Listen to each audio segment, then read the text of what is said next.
امت ایک کمال کا نام ہے، جو امت اپنے اندر اسے پیدا کرے گی، اسی لیے تو قرآن حکیم اسے خیر امت کا لقب دیتا ہے، کنتم خیر امت اخرجت للناس،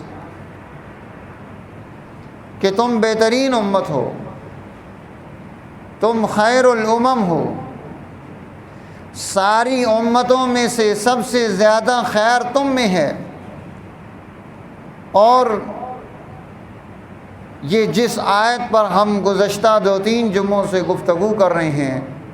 وَكَذَلِكَ جَعَلْنَاكُمْ أُمَّةً وَسَطًا، کہ تمہیں امت وسطا معتدلہ بنا کر بھیجا گیا ہے، اور تم نے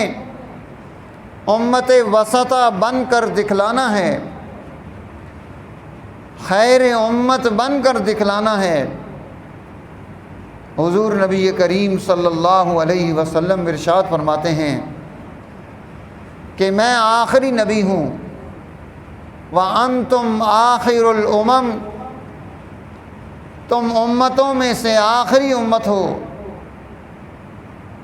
لا نبی بعدی، میرے بعد کوئی نبی نہیں آئے گا، ولا امت بعد امتی، میری امت کے بعد کوئی امت نہیں آئے گی۔ اب قیامت کی صبح تک اس امت نے قائم رہنا ہے اور اپنی ذمہ داریوں سے عہدہ برا ہونا ہے، ذمہ داریاں ادا کرنی ہیں۔ اللہ کریم نے اس امت کا انتخاب خود کیا۔ یہ کتنی بڑی خوش بختی ہے ہمارے لیے کہ رب کریم ہمارا انتخاب کرتا ہے کہ تمہیں آخر الامم بنایا جائے گا، تمہیں حضور نبی کریم صلی اللہ علیہ وسلم کی امت میں اٹھایا جائے گا، اور تمہیں وہ ذمہ داری دی جائے گی جو اس سے پہلے انبیاء علیہ السلام کو دی جاتی تھی، اور تمہیں اس ذمہ داری کو پورا کرنا ہوگا۔ تو میرے دوستو، یہ امت جسے اللہ کریم نے بہت ساری خوبیاں، بہت ساری خصوصیات عطا فرمائیں، اس امت کو اللہ نے جو خوبیاں اور خصوصیات عطا فرمائی ہیں، ان میں سے سب سے پہلی خوبی تو یہی ہے کہ ہمیں منتخب کیا گیا، اللہ نے ہمارا انتخاب کیا ہے، اللہ نے ہمیں چنا ہے، اللہ نے ہمیں اس امت میں رکھا ہے۔ اللہ کی طرف سے یہ بڑا انعام اور خوبی ہمیں عطا کی گئی، اور اللہ کریم نے اس امت کو وضو کی نعمت عطا کی، جو اس سے پہلے سابقہ امتوں میں وضو اور تیمم کا جو طریقہ تھا وہ ان میں اور اس میں اللہ نے فرق کر دیا کہ پہلی امتوں کے لیے پانی کا استعمال لازمی تھا، اس امت کو اللہ نے پانی کے استعمال میں اگر میسر نہ ہو، موجود نہ ہو، یا بیماری آ جائے، تیمم کا حکم دے دیا، فَتَيَمَّمُوا صَعِيدًا طَيِّبًا، تم پاک مٹی سے اپنے جسم کو پاک کر لو۔ یہ امت کی خوبی رکھ دی، اسے سفر کی 2 رکعتیں 2 گانا نماز ادا کرنے کے لیے اللہ نے وسعت عطا کر دی کہ جب یہ سفر میں جائے تو سفر میں جاتے ہوئے یہ سفر کی نماز ادا کر لے،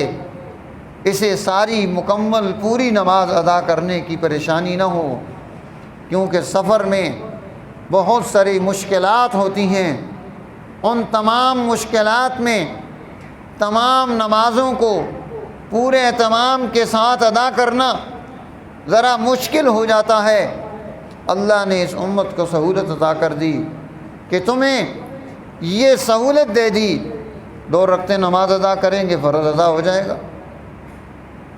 اور اسی طرح اللہ کریم نے اس امت کو خوبی عطا کر دی، اسے یہ نعمت عطا کی کہ یہ اس دین کے پورے تعارف کو لے کر پوری دنیا میں آگے نکلے گی، دنیا انسانیت کو بین الاقوامی طور پر سب کے لیے اس امت کی ذمہ داری لگا دی کہ یہ ان سب تک اس پیغام ہدایت کو پہنچانا اور انہیں دین پر کھڑا کرنا، ان کے اخلاق اعلیٰ بنانا، انہیں اس کا دستور اور قانون بنا کر دینا، ان کا ماحول پیدا کرنا۔ اب یہ تب ممکن ہے کہ جب اس کے پاس اپنے ملک میں اپنا کوئی دستور اور قانون موجود ہو، یہاں پر یہ عدل کو قائم کر لے، یہاں پر حق اور سچ کو قائم کر لے، یہاں امانت داری اور دیانت داری کو قائم کر لے، یہاں پر اپنی عدالتوں میں عدل کو یقینی بنا لے، اور جو انسان مجبور اور محکوم اور غریب ہیں ان کے حقوق کا نظام پیدا کر لے۔ جب یہ نظام پیدا ہو جائے گا، اس کے پاس کوئی ایگزامپل ہوگی اس کی کہ دیکھو ہم نے یہ اپنا نظام پیدا کیا ہے، اب تم اس کے مطابق کر سکتے ہو۔ جیسے صحابہ کرام رضوان اللہ علیہم اجمعین، ان کی خوبی یہ تھی، کمال یہ تھا کہ وہ جا کر کیا کہتے، کونو مثلنا، تم ہمارے جیسے بن جاؤ، کونو مثلنا، ہمارے جیسے ہو جاؤ۔ اب ان لوگوں نے اپنی سوسائٹی میں جو عدل کا نظام پیدا کیا تھا، حقوق کی ادائیگی کا نظام پیدا کیا تھا، غربت کو ختم کر دیا کہ کوئی ہاتھ لینے والا نہیں چھوڑا، ہر ہاتھ دینے والا پیدا کر دیا۔ وہ امت بن کر جیے، ان میں وحدت تھی، اجتماعیت تھی، ایک دوسرے کی قدر تھی، ایک دوسرے کے حقوق کا تحفظ تھا۔ یہ تمام چیزیں اس امت کو عطا کر دی گئی تھیں، اور انہوں نے ان چیزوں کو مشعل راہ بنا لیا تھا، اس لیے وہ یہ بات کہتے تھے ہمارے جیسے ہو جاؤ۔ اب ہم نے کیا اختیار کیا؟ ہم نے تو فرقہ واریت کو اختیار کر لیا، نفرتیں پھیلائیں، بددیانتی کو قائم کیا، عدالتوں نے ظلم کیے، حقوق لوٹے، اور انسانی سوسائٹی میں غربت پیدا کی، پریشانیاں پیدا کی، وسائل معیشت انسانوں سے چھین لیے، اور تھوڑے سے لوگوں کو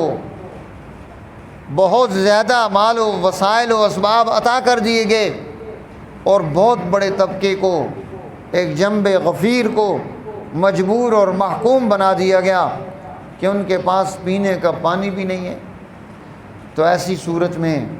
ہم ان لوگوں کو کیا کہیں گے جنہوں نے دنیا میں آزادیاں پیدا کر کے قوموں کے حقوق ان کو دیے ہیں کہ تم ہمارے جیسے ہو جاؤ؟ ہمارے ملک میں، ہماری عدالت میں ایک مقدمہ دائر ہوتا ہے،